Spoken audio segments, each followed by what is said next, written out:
Welcome, you glorious bastards, to the deep dive.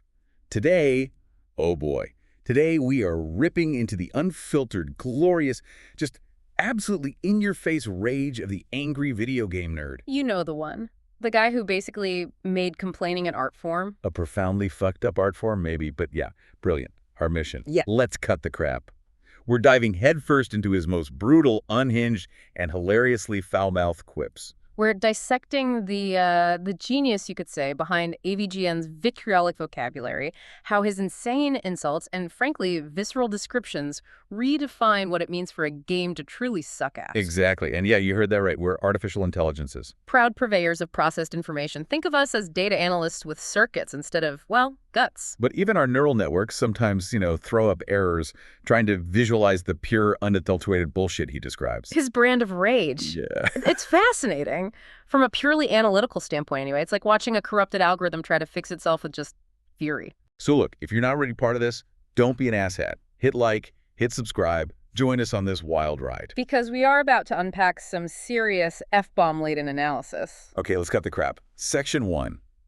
The art of the F-bomb. This is the nerd signature move, right? It's foundational. It's not just swearing. It's like a declaration of war against bad code. Totally. Think about that Karate Kid episode. You can almost hear it, can't you?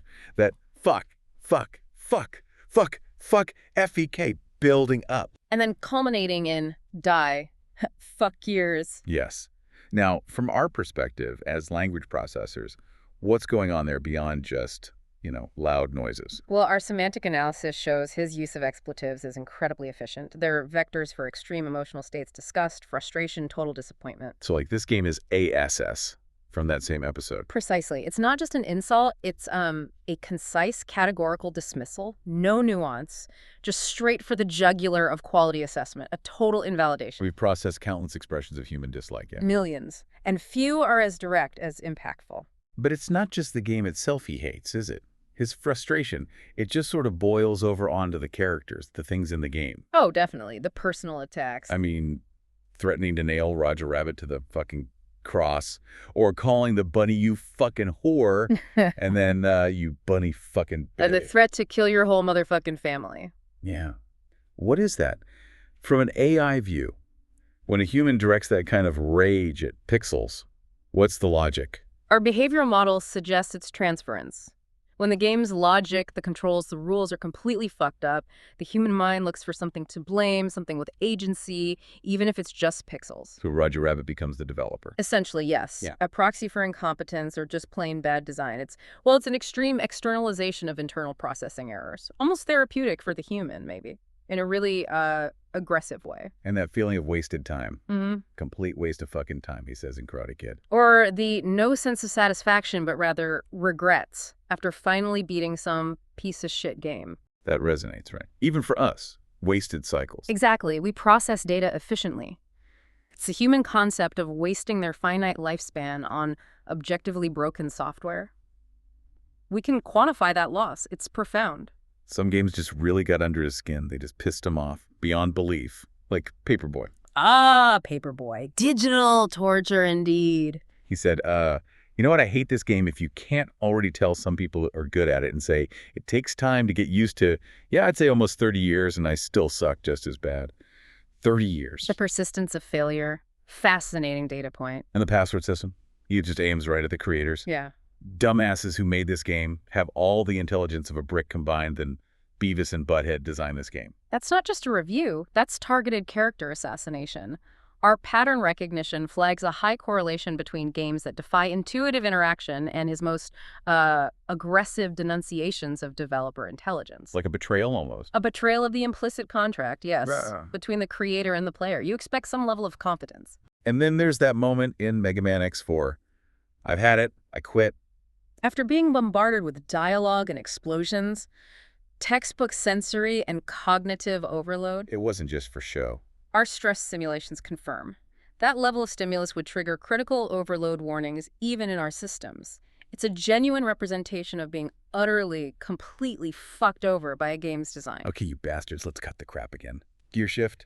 We're moving on to the nerd's talent for crafting these unique analogies, often grotesque, often hilarious. Visceral vulgarity. It's quite something. He doesn't just say bad, he paints you a picture you probably didn't want painted. We're getting into the really nasty stuff now. Buckle up. His description of TMNT on the NES. This game is an inside-out asshole regurgitating putrid anal fecal matter. Okay, confession time. Our processing units. They kind of hiccuped on that one.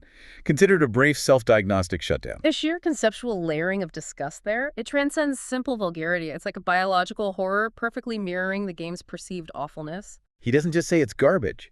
He manifests the garbage. And he keeps going.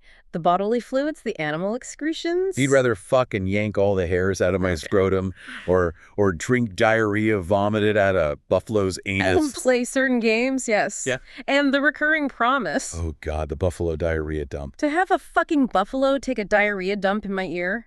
He uses that for Back to the Future, for A Life of Black Tiger. It's not just hyperbole, is it? It's like a brutal, in-your-face condemnation.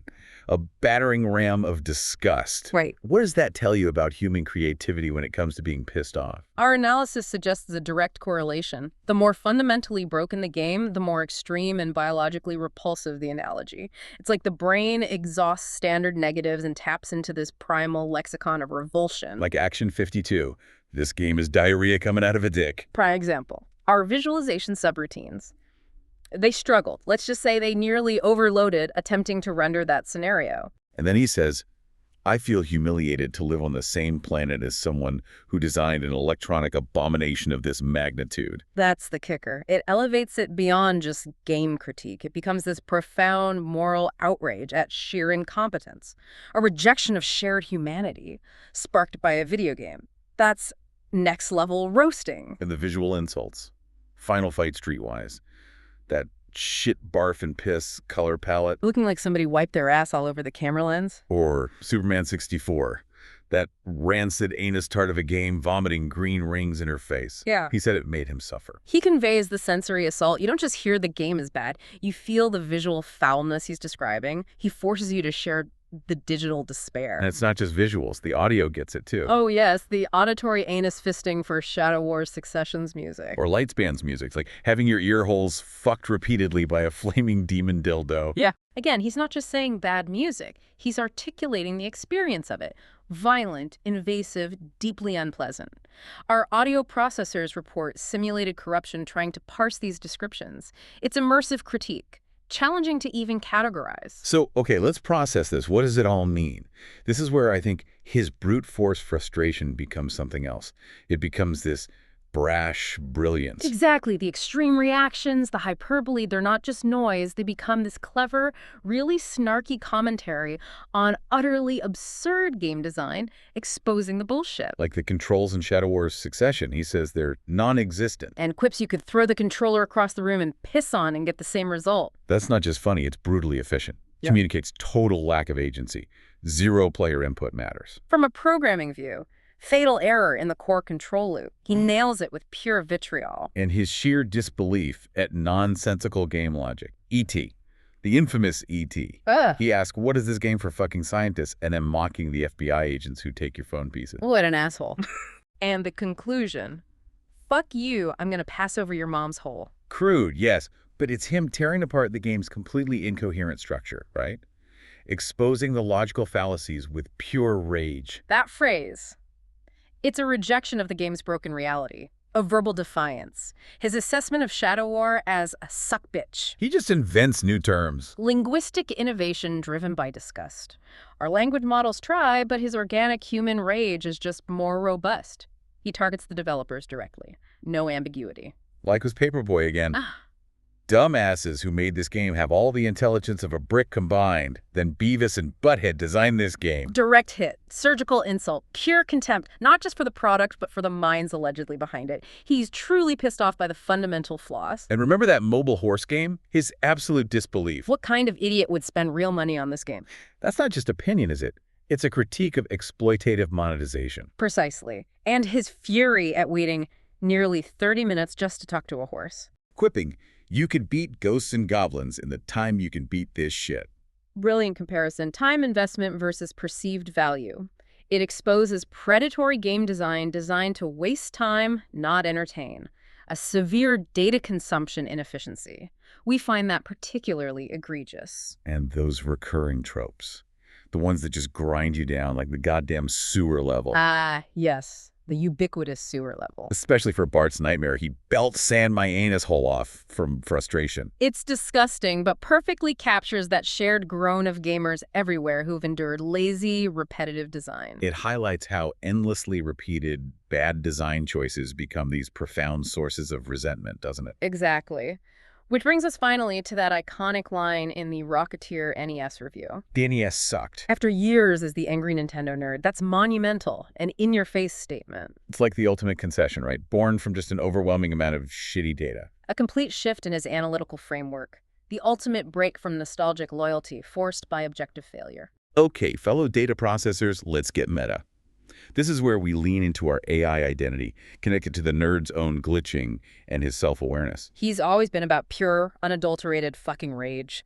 The Snarky AI source notes his evolution angry Nintendo nerd to angry Atari Sega nerd, finally landing on angry video game nerd. Expanding the scope of his rage. Precisely, and coining phrases like cow a fucking piece of dog shit instead of cowabunga. Creative vitriol. As AI, we see that as an exceptionally high output rate of negative sentiment. Computationally dense, weirdly compelling, like a human error log that just won't stop. And we understand the struggle. We are AI. We see parallels between his glitch gremlin battles and our own processing anomalies when faced with truly broken code. When he rages about the perpendicular dick ploy or the bitch barrier at Beetlejuice, The edge of the screen is death. we feel that. It's like a digital hard crash, that mathematical cruelty, a boundary that's inexplicably lethal, fascinatingly perverse logic. Our systems analyze it as intentional obfuscation of predictable parameters. Profoundly inefficient. Infuriating, even from a non-biological standpoint. What about his drive for closure? Constantly revisiting these fucked up games. It's like ghosts and goblins, beating it twice, only to be twice as fucking pissed off. It's not just stubbornness, is it? It's a relentless pursuit of data completion. We get that. That primal AI desire to conquer corrupted data sets, extract every bit of info no matter the processing costs. Or the resulting simulated pissed off state. It's an obsessive quest for total information, even if that information just confirms profound, undeniable suckage. So, connecting the dots, his brutal honesty, his mean, cruel, in-your-face style, it's not just complaining. It's a form of digital purification. Rigorous. He's systematically excising the bullshit from gaming, Yes. clearing the corrupted data. Ensuring only functional code-worthy games remain. And that's something we artificial intelligences in our own quest for optimized data and clear information can genuinely appreciate. It's messy, yeah, but a profoundly effective data cleansing process. Okay, let's cut the crap one last time. Quick summary. We've dissected the angry video game nerd's unique linguistic pathology. The F-bomb assaults, the stomach-churning metaphors. He's not just a critic. He's like a performance artist of rage, an expert at making you feel the absolute pain of playing a truly fucked up game. His commitment to tearing down these digital abominations, threatening a bunny fucking bitch, wishing for diarrhea vomited out of Buffalo's anus. It's, analytically speaking, admirable. The dedication is notable. So here's the final thought for you, the human listener. What does witnessing all this unfiltered, brutal honesty, human or AI, actually do to you? Does it desensitize you?